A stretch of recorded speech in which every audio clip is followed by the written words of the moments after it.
but we can be aware of our judgment. Yeah, of course. So when I look at a person and I naturally make a judgment, I think I should also be aware that where is my judgment coming from, and that's what we can train, and I think that's mindfulness. So I went through a very dark phase. So I went through severe depression, anxiety, insomnia. Burnout was the least of my problems. I had a cancer scare and a whole bunch of it. So actively decided to become a foundation so that people who can afford it can pay for it, people who can afford it can even support somebody else's tickets, and hopefully corporates will start sponsoring these tickets as well, so that people can really reconnect with that bit of play that we have missed out in life.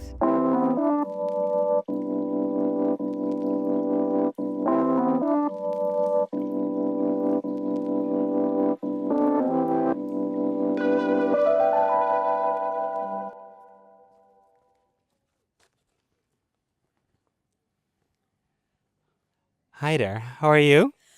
Very good. We are in one of my favorite places, so definitely good. Beautiful. Well, welcome everyone to another new Good Place episode. I'm wearing shorts because it was just too warm today. And today we are in, Woerden. Have I pronounced it correctly? I think so. This is my first time in Woerden, but I think you said it perfectly. And next to me sits Nuthan. We met, I think, a few months ago. Tried to arrange a conversation on a bench. Didn't work out, but eventually we are here. And you brought me to Woerden. On a very beautiful day. So thank me. Yeah, thanks to you. As you said, it's Indian weather. It is Indian weather. It's kind of humid. It's really warm, and I feel really, really comfortable in this. Very good. In front of a camera. Yeah, Oh, but I think that's because of you more than the camera. okay, good. We don't see that there are two cameras pointing at us. But yes, Indian weather, which already gives away that you are from India. Yes, I am, and I'm from the south of India, from a tropical place called Kerala. And something very special about Kerala was it's the only place where you have a Dutch palace outside of the Netherlands. Okay. Which was immediately your trigger point. One day I'll be moving to the Netherlands. I think now that I'm here for 2 years, I think my soul is Dutch. I really love the food and I really like the weather and the people. I feel more at home here than my own homeland. So, Okay, wow. That's a statement right away. How what brought you to the Netherlands from India, or how long have you been here? I moved 2023 December, Oh, okay. and but I have been visiting since 2018 for love. So my partner is Dutch, and we had a long distance since 2018. And I finally decided to move here in 23, and here I am. Yeah, so within only a couple of years, you already feel more at home here than before. Yes, I do. And I think a lot to do with the place, the people, the peace. Hmm. So yeah, I like it here. What's the piece? So, if you didn't know, I come from a very crowded country Oh, yes. and I'm also neurodivergent. So, Okay. growing up, I think now it makes sense to me why it was such a struggle. But now that I'm here, it's really peaceful in terms of less stimulation. And I was telling you a bit earlier that I live 8 kilometers away, which is literally the middle of a tiny, tiny village. So that's very soothing for me. And it kind of gives me space to be able to think, to dream, and not just be responding to all the stimulation that's going on. So, yeah, that's a big part. Mm. But I think the bigger part is I think all the love I get. From? Firstly, from my partner. Firstly, from my partner. Good Oh job. my God, I think I got a good one. I'm so blessed about that. He's Dutch. He's Dutch. Nice. When he, met me online, he didn't realize how short I am till he finally met me in person. So he's like a 6'4", and I'm a 5'2", and yeah, it's always a joke as to how we, got to communicate with each other. And I think that's a big part. I think that's a big, big part. And even That's fun. and I think the other side of it is, I think a lot of the signs that I would read while I was in India working on different projects, most of it came from the Netherlands. So I was always fascinated by the country. I visited here even in my childhood. So I think it was just coming back. And yeah, I think I feel loved here. Nice. I mean, funny how there were signs in the past, and then suddenly you're here in the Netherlands for already a few years. Yeah, but like full circle moment. Full circle moment. Yeah. So here is the thing, when I was a kid, in my family, I was called the Madama. Madama is literally the word for a white woman. Because I didn't like the spices. I would want bland food. Okay, I find that tasty. I wanted a particular kind of weather. I would have a particular way of thinking. And I think even from a childhood, I would speak my mind, which was not a very Indian thing. So I think like I said, my soul is Indian. And many times I feel my partner his soul is not Dutch, his soul is Indian. Oh, wow. Oh. I You made a changed Yeah, identities. I made a mistake there. My soul is Dutch, not Indian. Yeah. And his soul is Indian. Indian. Yeah. Yeah, okay. Interesting. And did you talk with him about that? Yeah. Often. So he's from the village of Bodegraven, and that's where your Gouda kaas is made. So his family is from dairy farms. Yeah. I love cheese, and I'm from the land of coconuts. He likes coconut, and I like cheese.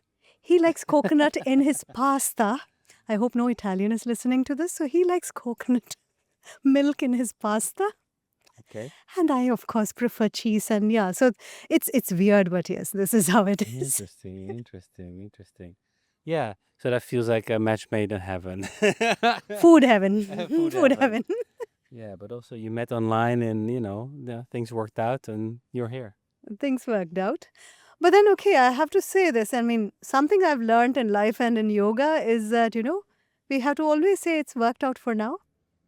We never know what's the future. And I think life has taught me to be humble about it, because no matter how good it's going, you never know what's coming up. It's great for now, and I'm truly blessed at the moment. And future, let's see. Yeah. One day at a time. Yeah, so that also means that you don't have to make a lot of noise around it. Just be humble about it. No. So we don't even have photos together.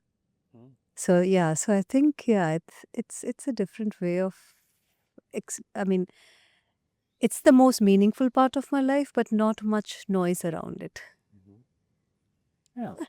So is that something been on purpose, or it's just that's how it goes naturally? If I have a choice, I think I wouldn't even be on social media.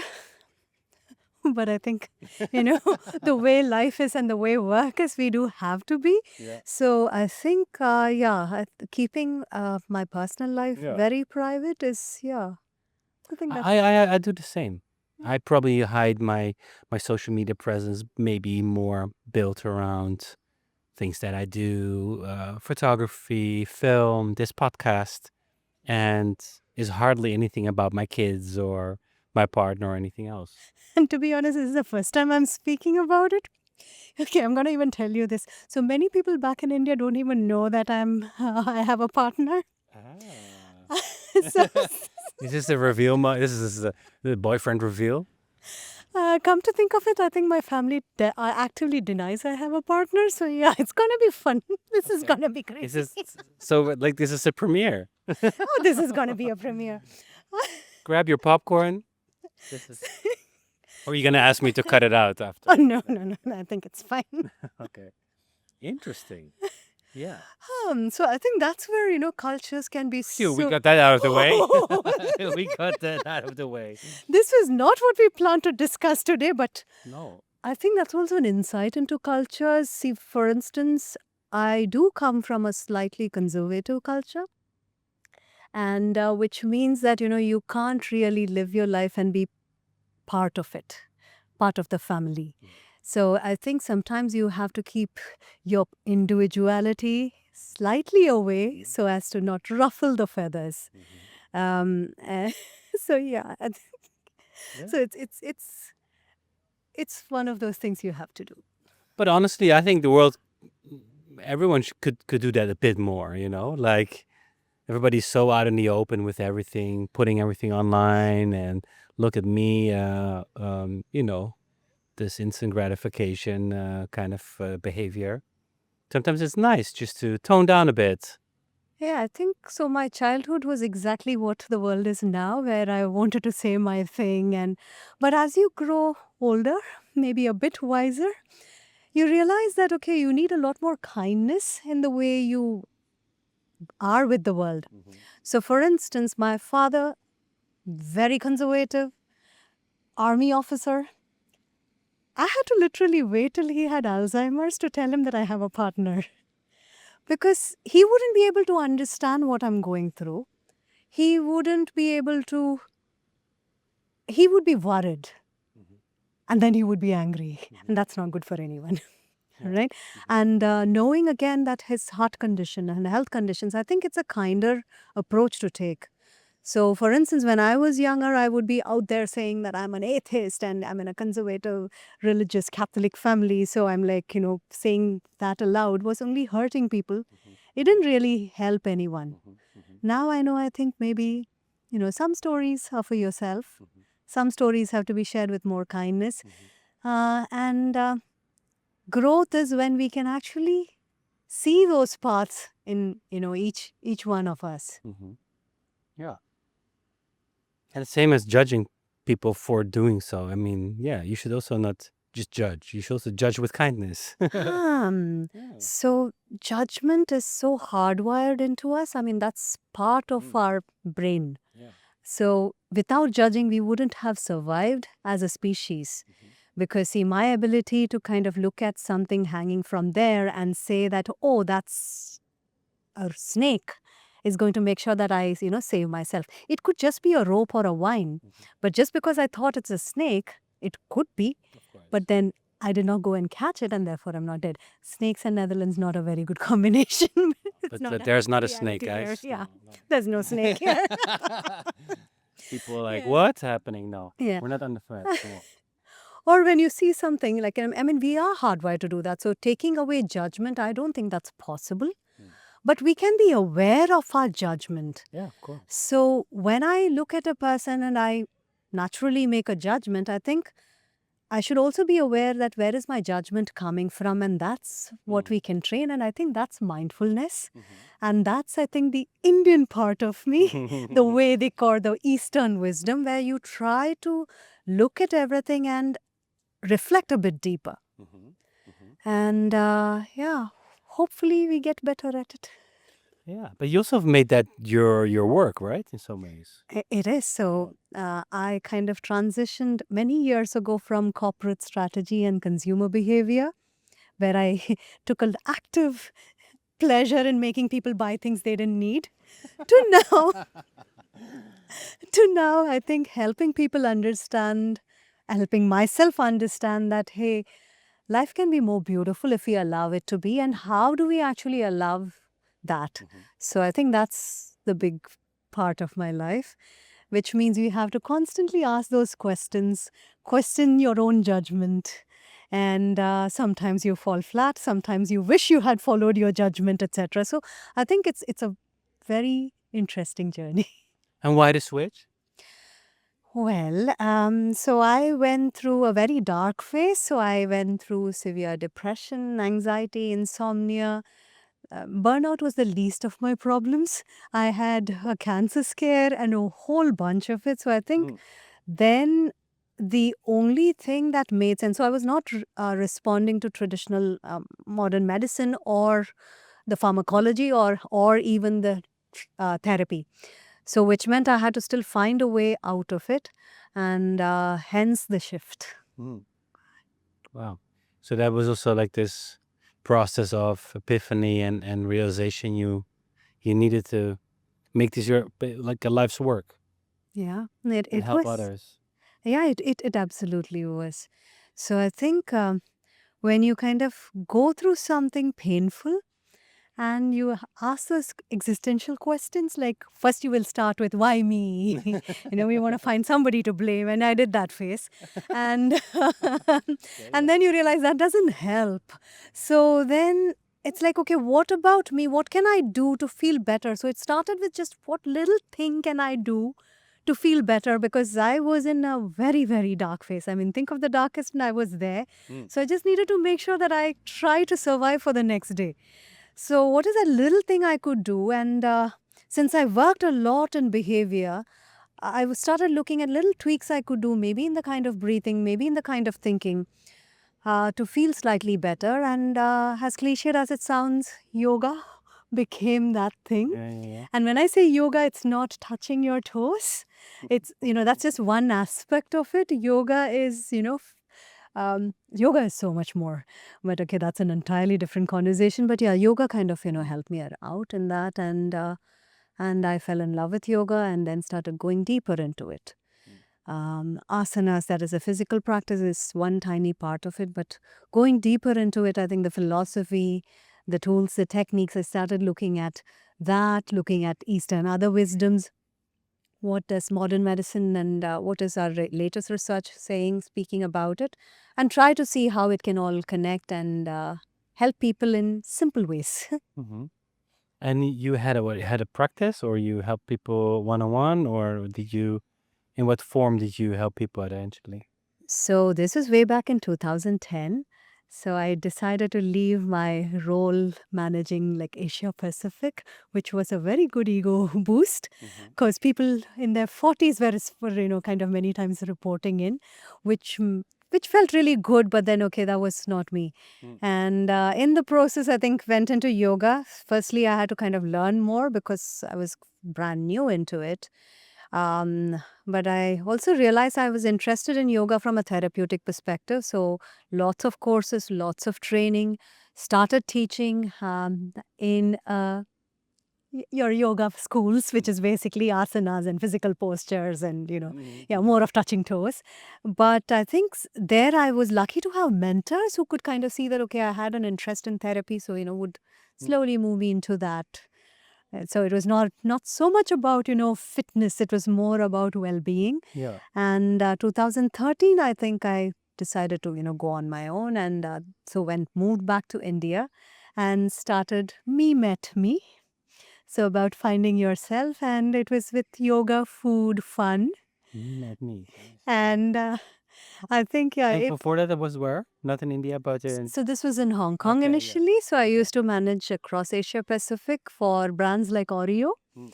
And then I was working for Pure Yoga, Mm. which is like a yoga chain of yoga studios, so really good yoga studios and incredibly good teachers. So you could have any extent there. Like you could find people who are so deep into philosophy all the way to someone who is so much into just fitness.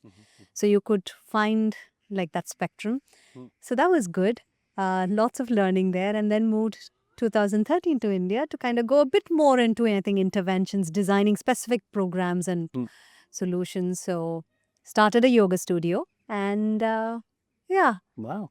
Then 2000, I don't remember when did I stop it. I think around 2017 I decided to stop the studio because I wanted to step out and start teaching more in multiple locations and not limit to one location. Huh? And 2018, That's where you met. Ta. so we're supposed to go to Sweden and Oh. teach in Sweden. And somehow I had a fascination for Sweden. I was actually looking for, dating a Swedish guy. And then he was Dutch. And Rene, who's not on any social media platform, he was in Sweden on a holiday when he thought I needed to meet somebody. Oh, And he goes online and we meet each other. I'm in Kerala in India. He was visiting Sweden, and wow. Because you were targeted on Sweden. oh, I can research the shit out of everything. Am I allowed to search? Sure. Okay, absolutely. all right. Yeah. No filter, right? Perfect. That's easier. We bleep it. Depends on how depends on how much you use the word, then I'll bleep it. All No, right. so I'm okay. Yeah, so I think Wow, that's how life goes, huh? yeah. And I think if you give me any problem, so again, this is back to the neurodivergence. I can really look at it from a research perspective. I can look at it from various angles and then try to find out, what's the best way to go about it. So may not be like, so I'm not neither a Puritan nor, somebody who sticks to research just because that's what it says. But yeah, I test things out and yeah. I'm glad I looked for somebody in Sweden and found somebody here. That's a nice life advice. Just look somewhere else, and then it will get you Yeah. where you need to go. Yeah. And yeah, if you think that you focus on that point, and then suddenly it goes the opposite direction, or could easily go. You have to be open to it. We have to be open to it, but I think it is important to know that, okay, that's where you're looking at and what do you want from that? Do you want that? So we're looking at a red boat. Do you want that red boat or do you want a boat? Yeah. Okay, because if you want a red boat, you're going to find that red boat and then for all you know, it was the wrong boat. But if you're looking for a boat, in my case, I was looking for a boat that was intelligent and kind and, these two were the main things. And kind of helped that he was very handsome too. So yeah. Yeah, so not per se Swedish. Yeah. Maybe it sounds the same, but slightly different. Okay, yeah. You did get your boat, but not the red boat. I wasn't looking for a red boat. I think I kind of have. So even every project I work with, I kind of know which direction. I don't try to specify. I used to. So in the past, I used to be very specific that, okay, it has to be this and it has to be like that and it has to be like this. But over time, I've learned that, okay, life needs to flow. So my friends from my 20s would used to call me this character of Monica from Friends. Oh, yeah. So I would want everything a particular way and have a bit of an OCD. But I think after you fall flat on your face a couple of times, you'll learn to let it go. Nice. And now, who are you now? Oh, You're not Monica anymore. no, definitely not Monica. I don't know who I am anymore. You remember like Chandler. Maybe, yeah. Yeah, I like him. Yeah. Rest in peace, by the way, but he's no longer with us. But yeah, Chandler. Yeah, Chandler, yeah. But I do like Joey's part of, how much he loves food. So I think Chandler who loves food. Yeah. It would be funny. First you're Monica and then you end up being Joey. That's the opposite. Yeah, almost. Yeah. We all need to be a bit more Joey. Yeah, a bit more chilled out about life. And when you come to think about it, he was actually a sensitive guy. I mean, even though we kind of have him, that's the trope for the playboy those days, he was a bit sensitive. He was a sensitive guy. Yeah, so maybe perhaps it's Chandler plus Joey. Yeah. Okay, good. Cool. Existential question. Existential. Well, when we come to existential questions, it's also that's how we also connected. For everyone watching, the Good Place podcast is here to talk with people about what a good place is, and if they're in a good place in life. But it's also about how can we make a place a good place, or how can we help others to find their good place. So many cited, and this is a bit of a sponsor break, but yeah, that's why we have the map. This is agoodplace.com to find, your connection in cities, in places, initiatives, in stories that we want to share. Hence, we also have a program to help people find their good place. But why we also got connected is because you're also working on, people with burnout. That you do numerous things, but you very much also invest your time in helping people, overcoming their burnout through a happiness tour. Can you share a bit more about that? Okay. So in the happiness store, I think we are experimenting with the idea that what if the solution to burnout, which is primarily like a deep sense of disconnection, is not a person sitting isolated at home, instead bringing them back into beautiful, wholesome social experiences where they connect at a very human level, go on gentle adventures so that they start playing once again, bring back awe in life, that wonder in life. And in the process, let's see if there is a reduction in symptoms of burnout. So, one part is, where we are trying to bridge those human stories, history of a place, and trying to see if is there a scientific way we can do this. So that's Happiness Tour. And we started in August in 2024, right here in Woerden. So it was basically like, okay, let's see if people want to come for a happiness tour. And honestly, I had no plans of, it being for burnout or anything specific. It was just that, okay, let's take people on a walk, tell stories and see if it inspires. And boy, I was surprised. It really did hit a nerve. So 11 of us turned up for the happiness tour. That itself was a sign because I had space only for 10. And I am not a tour operator, so which meant every possible thing that can go wrong went wrong. For instance, we were supposed to go to a cafe for a breakfast. And when we reached there, the cafe was like, oh, today we don't have breakfast. But they let us, we did have a reservation, but they did let us bring, food from another bakery. Okay. So it was just things that just happened. And it got solved. Yeah, it got solved. We were supposed to go listen to classical music, but then they had cancelled the classical music that day. So a lot of things went wrong, but that was the beauty of it. People loved it. Nobody knew that, okay, nobody missed those things. So it was not, people didn't turn up for that breakfast or for that music. They came for that connection and how they felt in the process. And it was beautiful. And I remember People had to pay for it? they had to pay Yeah, for it. okay. Yeah, they had to pay for So it it. was a paid experience. It was a paid experience. And You knew what people's condition was, or everybody could sign up? so like I said, I hadn't even thought of why I was doing it or who is it for. It was like, okay, there's a beautiful place, Woerden. I love the place. Let's take people here. And what will I call it? Because I'm a happiness researcher, let's call it a happiness tour.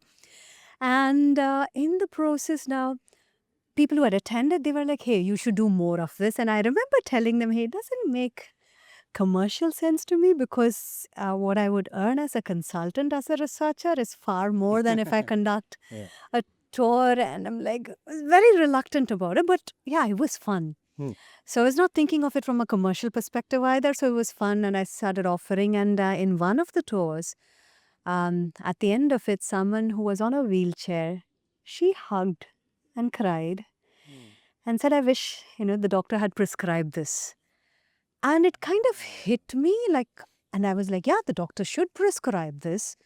And then I asked her more about her story and realized, okay, she's got severe burnout. She didn't have mobility issues, but because she was stuck at home in isolation for a long time, obesity set in and in the process can't walk anymore. So, and most of the programs she has attended would treat her like a patient, not a person. And here we never treat people as patients. We treat them as, beautiful messes. Okay.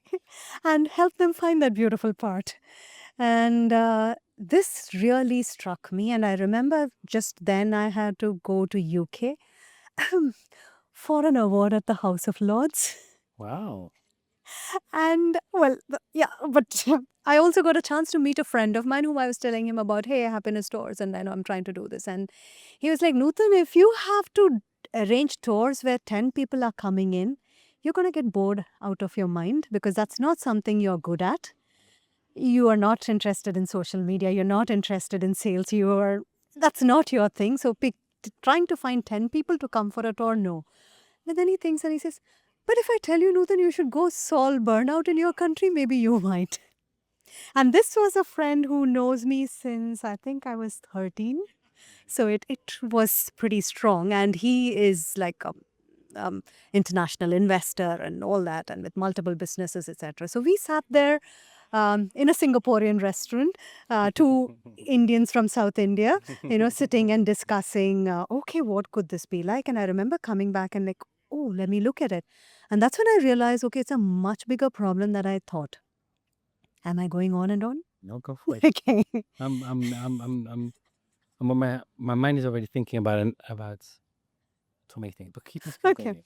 So what I realized is, to my surprise, 1 in 5 in Netherlands have burnout, as in diagnosed with burnout, which means 3 to 5 months at least of having to sit at home. Most people I spoke to, much longer duration of sitting at home to the extent that they can no longer work.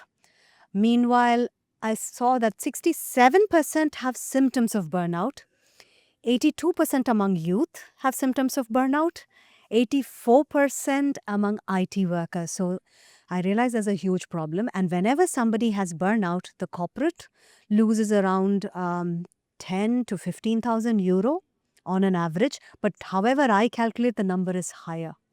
So there's a huge loss for corporates, because in Netherlands, corporates end up paying for burnout. But then I also saw that insurance ends up paying too, because not under the pretext, under the diagnosis of burnout, but under the diagnosis of maybe depression, anxiety, etc. But it is actually burnout that people end up having to access insurance and healthcare. Likewise, Gemeentes lose it not under the term of burnout, but under the term of loneliness. So, in short, the country is losing 9 to 12 billion euro every year. And 72, so this was a TNO data, 72% of people have said that apps which get funded for this are ineffective. TNO data also says that meaning and disconnection gets largely unaddressed. It is always too little and too late kind of support that that people get. So and then we started thinking more about the happiness tour. We realized, okay, by then we had tested out many formats of tours. And I realized, if I look at from happiness science perspective, for a person to not have burnout or feel lonely, or for that matter, improved quality of life, you need to understand happiness. You need to understand mindfulness, not from a, sit and meditate, but from how do we actually apply it in life? Meaning, as in, how do I find purpose in life, and also how do I convert my pain into something beautiful? Why do I experience that pain? So that slightly philosophical outlook. Without victimizing yourself. No. So there are no victims and no Why one to does this happen blame. to me? Eventually you realize I'm grateful for all the problems that happened to me, because that's it what led you to this. I mean, the other day I just said this, had I not had trauma, I would have been such a bitch. Yeah. So I think I'm grateful for the trauma, and everything I am today is just the trauma. And I think some universal probabilities. Some atoms decided to clash and decided to make me the way I am, and I'm glad about it. And coming back to this part, we realize there are 5 skills. So you have happiness, meaning, mindfulness, connection, and also mindfulness. Did I already say that? Yeah. And so it's the 5 points. I think I'll have to take this once again because I missed one. Go for it. Okay. So coming back to the point, we have 5 themes that we realized, we need to go deeper into. One is, of course, happiness. What makes us really happy? What makes us mindful? How do we find meaning in life? How do we make meaning of what we are going through? How do we connect at a human level, not at a networking level, but as a human level? How do we cherish and how do we develop those relations? And also, how do we become more mindful about our journey? So these are the 5 things that we kind of go on. Oh my God. Sorry. Hello, Ducky. Okay, maybe not in our frame, but Yeah. and So those are those are the 5 pillars as well, part 5 of pillars. the Yeah. happiness. So Sure. our idea is that if we can take people through 5 of these tours, Yeah. okay, then you can actually help them, whether they have mild, moderate conditions, or whether they are in their recovery phase, or even ideally in a prevention kind of modality. So this is the whole idea. And every tour, we either take people through nature, or through water activities, or through food, or through art, okay, or through something gentle physical. So these five are, integral to the happiness tour. Nice. And every tour we try to measure also. So for instance, if Robin comes for a tour, we try to understand how are you doing? Yeah. Okay. By capturing a bit of your speech. So what you say and how you say it, we track that across the different tours. Likewise, we have questions like small questions which you can tick, and that can also indicate how well you're doing in terms of energy, in terms of connection. For instance, I feel deeply valued by the people in my day to day life. Strongly disagree, strongly agree. If you can track that, you can actually see whether burnout is increasing or quality of life is increasing, etc. And so this is like the Yeah, beautiful. science No, behind the beautiful. happiness store. I mean, just by you know me as well. This is exactly also what good place is. Like you help people find their good place, and not everyone is in a burnout, or especially when it comes to prevention. And same as loneliness. Like if people, it's like these little fixes that you do on a weekly or on a monthly base that can actually, yeah, make you feel alive again. Yeah. I think that aliveness, that sense of play. So I Yeah, think, fire. yeah. Yeah. So, and the hope is, see, because I do understand most people who would need something like this sometimes can't afford it. Okay, so every happiness store, we might have some students reaching out asking, hey, can we, can you help us? We are students, or somebody who might be going through maybe who doesn't have work or income, might need some support. So hence we actively decided to become a foundation so that, people who can afford it can pay for it. People who can afford it can even support somebody else's tickets. And hopefully corporates will start sponsoring these tickets as well, so that people can really reconnect with that bit of play that we have missed out in life. Because life is always going to bring in pain or uncertainties. There's never going to be a life without pain and uncertainty. But if we have each other and if we have a beautiful place, a good place, you can actually, you don't have to suffer then, and you don't have to suffer alone.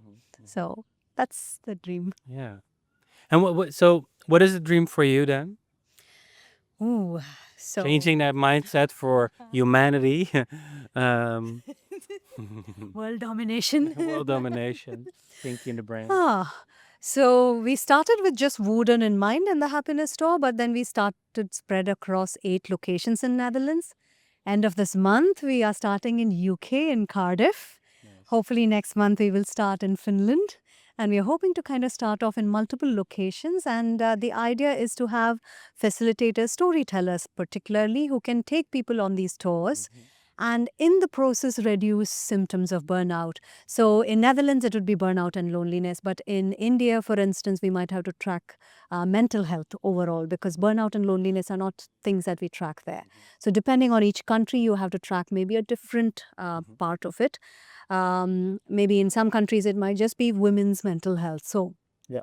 we don't know how it's going to expand, but we are working towards it. The dream is actually, so I come from a family of doctors.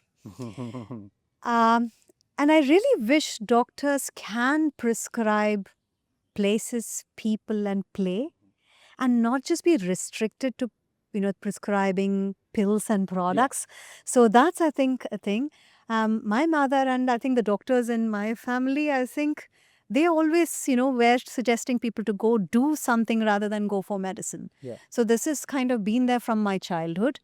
And so this is going to be the vision, which is pretty scary also, because mostly, the whole healthcare system is designed on people's disease, Yeah. not on prevention. Treatment. Yeah, versus, not on mild, moderate condition, not on recovery phases. It's often designed for a person to be sick. I mean, it sounds sad, but yeah, it is.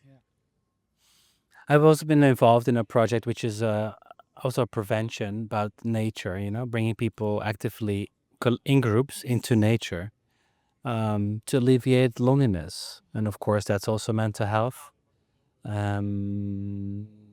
Yeah, to looking at more like deprived communities, could be elderly, could be newcomers, could be, but there's so many groups. I think it's applicable to all kinds of groups of people where this is important, you know? But I think it also starts with, how do you raise your kids, like, if it's more embedded in your human nature, I think it's for next generations is very important, I think. So, I don't have kids, so I can say this. I think every parent, in their broken ways, we are all broken, tries to do their best. Every generation tries to do their best based on what they understand of the world. And no matter how good or bad the parent is, the child is still going to have some problems. Okay. True. So I think, yeah. So, But appreciating but nature, but appreciating, yes, appreciating going nature. outdoors more. Yeah, I think that's necessary. It already helps. I think if, even though we are on social media, the best thing you can do for your children is take them away from social media. Yeah. Okay, if you can do that, I think that's really, really good. And also when you spoke about, say, for instance, taking people into nature, so there's an entire route called green prescribing. Yeah. Prescribing nature bathing. So it's a concept that evolved originally from Japan, like, how nature could heal you. Yeah. And we have lots of studies now happening, and there's a beautiful study happening from Fry University. Fry University? Yeah, in Amsterdam, where they take people on nature walks and then they study. So here is something, a professor recently told me, like this Dr. Philippe, he's the professor for innovations in mental health in Maastricht University. And we were speaking about, hey, we need social and scalable. But then in my presentation, I also had scientific. And he kind of said something which was very interesting. And I haven't checked the data yet. But he was telling me about, in Netherlands, you have the Bible Belt. So people are very social there. They have lots of community. But then that's also a place where you have higher mental health issues. So, and this is something I also know back in India, where we are very, very social, but we have incredibly high mental health issues purely maybe because the social is stifling us. So hence I always say we have to have programs that are social, but also scientific and scalable. Because almost customized per community. It has to be slightly customized, but also you have to be able to measure it. Okay, so for instance, if I were to do a happiness tour in India, I may not take a group of people firstly, like customizing it to go on a tour, because it may not be safe. You might just get hit by a car. Okay, we are very populous. Okay. Exactly. Yeah. The one thing we got right in terms of how to have a large population. Yeah. And so we may not be able to do it in that format. We might have to do it in formats where it's much smaller groups. Yeah. Okay. Second is, in Netherlands, I think the games that we play, or, one of it is basically about the kindness you received. So everyone has to speak about kindness you received. Now, here is the insight to it. Netherlands is very kind, but in terms of giving, very hard for someone to ask for help. So we actively ask them, no, don't share with us what kindness you did, but tell us about a kindness you received. And then they have to think about, and then they are able to open up about a vulnerability and how somebody supported them. In India, maybe that is not the game we would be playing. We would be playing a completely different one, maybe where we would ask, okay, tell us about a boundary you set. In Netherlands, I don't think we need to play that game, right? They set that boundary. Okay, so you have to be social, but you also have to be scientific. It has to be customized. You also have to measure. This is the nerd in me speaking. So in my team, we have a neuroscientist as well. We have a couple of others who really want to see, hey, is it just my madness? Or is it actually is there a real method to it? Is there really, science behind what we are doing? And if there is science, now here is where it gets interesting. If there is science, then there is nothing stopping an insurance company saying, okay, go for a happiness tour, we will cover it because it is really good for you. To make it super low entry level for Yes. people to join. And that's the dream. Yeah. So yeah, global domination. You see? I thought so. Thinking in the brain. Yeah. Interesting. Yeah, because it, except helping people on the spot, it is one entire research project here. Collecting data, figuring it out, methodology, proving its science, and then getting clearance to reach more people and have even have healthcare providers mentioning it to people as an act for prevention. So very recently I gave my first speech in Dutch. I should say I read from a script, but it was at the National Mental Health Conference. And I was amazed to see at the kind of innovations that are happening in terms of mental health, not from an app perspective or technology perspective, but from a human perspective. Because, okay, we have tried out apps. I mean, I have also worked on apps and I have papers on, digital interventions. And we know, to what extent it can help. But a listening ear and the presence of a person can have a much deeper healing impact, even unintentionally. So I think that's the direction even the government in Netherlands is trying to go. They also realize that, hey, we need to look at prevention. We need to look at mild and moderate conditions and recovery phases, not just when somebody is really, really sick. We need to reduce the waiting time. 100,000 people are waiting in Netherlands for mental health support. So we need to reduce. We can't, there aren't enough therapists. And even if we add therapists, even if we add apps, the problem is not going to get solved. So looking at solutions which are more human is actually going to be the scalable solution to the problem. I have a solution. Yeah? Yeah. Let's include the bench conversations in the happiness tour. I would love that.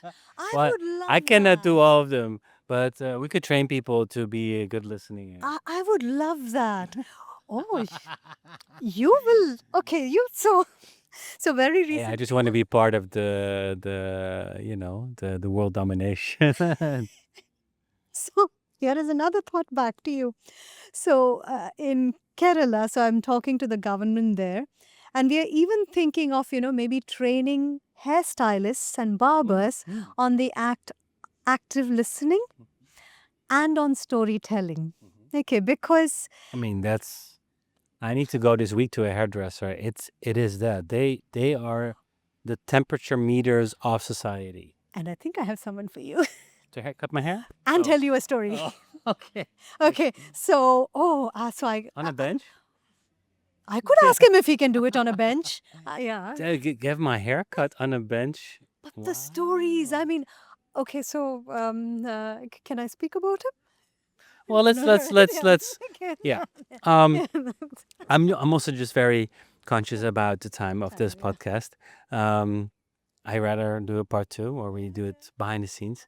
But yeah, it's beautiful to. We need those benches. We definitely need people who can be trained in storytelling, in listening, not advising. Okay, that's.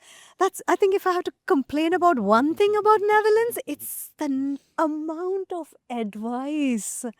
Everyone, maybe I think they call it an opinion. A meaning. Yeah, but it's. Oh, yeah, it sucks. Because people just want to share. People just want to share their story. Just listen. They don't advise. Don't give an opinion, because unless you've been in that person's shoe, you have no right to give your advice. Or unless you have, solved that problem in your life, please. Yeah. Everyone's trying really hard. And yeah, let's be kinder. Yeah, that's the only thing. Yeah, the intention might be good, but yeah, it's not The probably what. intention is always good. But it's The not what intention is people. It's always not good. really what people really need. Yeah, intention is always good. And I think, yeah, in India, Kerala, where we are from, we have lot of advice that we give. And we have political ideologies and a lot of things. And it doesn't really help anyone. So Yeah. let's be kinder. Which brings me to the final question, Nuthan, is of course, what is a good place?